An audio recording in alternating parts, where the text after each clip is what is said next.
Hayibo webahlali, ngisaphinda futhi ngiyabuya. Udinwe uyafa ubhuti Kasenzo Meyiwa, edinwa yinkulumo ezakhulunywa uKheli, ongangokubuze wakhipha igama lokumbiza ngokuthi igold digger. Uyasho ukuthi wonke lamagama akhulumayo ukuthi uSenzo wengamazi uqamba ahlaza amanga, wengeke vela zajole naye engamazi. Umjole ngoba emazi kahle ukuthi ungu-goalkeeper we-Orlando Pirates.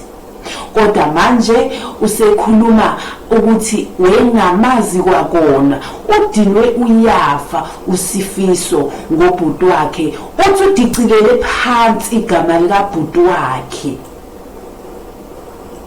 Hayi ngenkulumo zakhe-ke bahlali, ushiye enkundleni zokuxhumana abantu bejuluke bemanzi te ukudinwa ukuthi kahle kahle le ntombazane ithini.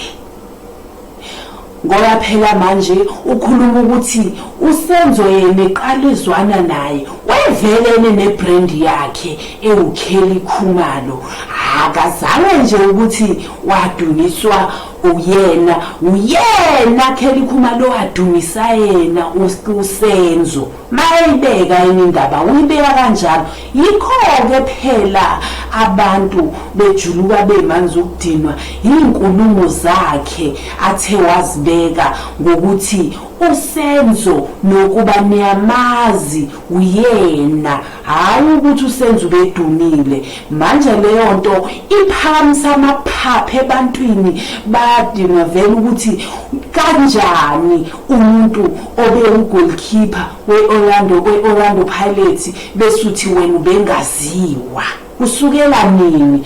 Hayi cha bandla, niyakhuluma lemnyango nje besasho-ke vele ubhuti wakhe uSenzo uSifiso Meyiwa ukuthi uKheli ukhuluma amampunge, wekadazi kahle ukuthi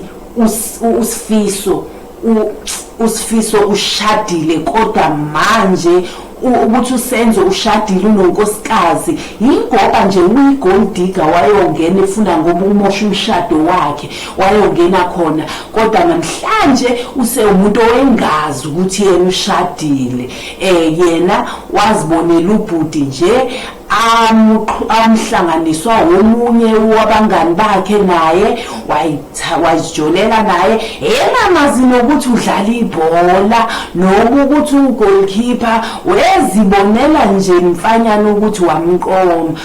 Kodwa amanga ngelinye ilanga ave buhlungu. Hayi-ke bahlali, nami ngingakhulumi kakhulu ngize ngigeqa amagula noma ngingasazi ukuthi-ke ngizothini phela, ngoba yona le ndaba iyasihlukumeza, isiphatha kabuhlungu singumzansi. Uma uyikhuluma le ndaba izikuzwisela usizi, nozoyithola ukuthi ihlangene nokungalona iqiniso, ikuvusela ngamanxeba impela. Kodwa Nkosi, sengizwela okomzali nje owazala, Nkosi yami, ukuthi masekhulunywa kanje manje ngengane yakhe ngoba isilele kubandayo, kodwa kinyembezi zomuntu azweli phansi, ngelinye ilanga kuyolunga.